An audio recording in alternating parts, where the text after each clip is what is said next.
Simak kisah nyata berikut ini. Pada suatu hari ada seorang ateis memasuki sebuah masjid dan langsung bergabung dengan kerumunan jamaah. Kemudian dia mengajukan 3 buah pertanyaan, tapi dengan syarat harus dijawab dengan menggunakan akal. Artinya pertanyaan yang dia ajukan tidak boleh dijawab dengan dalil. Sontak para jamaah kaget dan tidak percaya. Tiba-tiba ada orang yang mengutarakan pertanyaan begitu, menantang untuk dicari jawabannya. Walhasil, kemudian dia menantang orang-orang yang ada di masjid untuk menjawab pertanyaan-pertanyaan sebanyak 3 poin.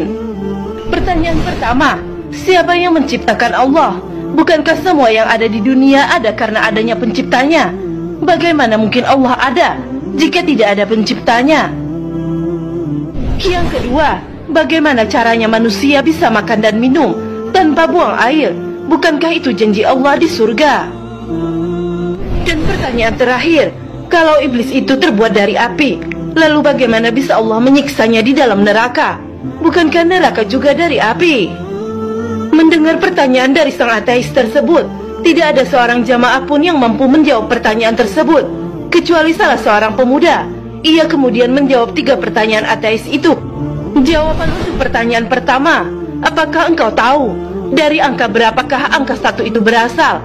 Sebagaimana angka 2 adalah hasil dari 1 tambah 1, atau 4 yang berasal dari 2 tambah 2. Ateis tersebut hanya bisa terdiam tanpa memberikan jawaban. Lalu pemuda itu melanjutkan, jika kamu tahu bahwa 1 itu adalah bilangan tunggal, dia bisa menciptakan angka lain, tapi dia tidak tercipta dari angka apapun.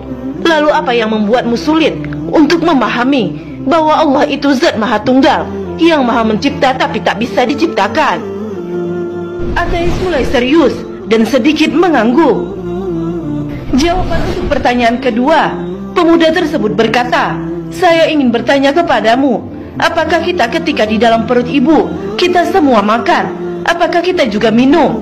Kalau memang kita makan dan minum, lalu bagaimana kita buang air ketika di dalam perut ibu kita dulu? Jika engkau dulu percaya bahwa kita dulu makan dan minum di dalam perut ibu kita, dan kita tidak buang air di dalamnya, lalu apa yang membuatmu sulit untuk percaya bahwa di surga kelak kita akan makan dan minum juga tanpa buang air? Tampak ateis itu semakin melongo dan hanya bisa diam. Jawaban untuk nomor 3 kali ini sungguh mengejutkan, karena ketika menjawab pertanyaan ketiga, pemuda tersebut tiba-tiba saja seketika menampar tepat di muka ateis tersebut.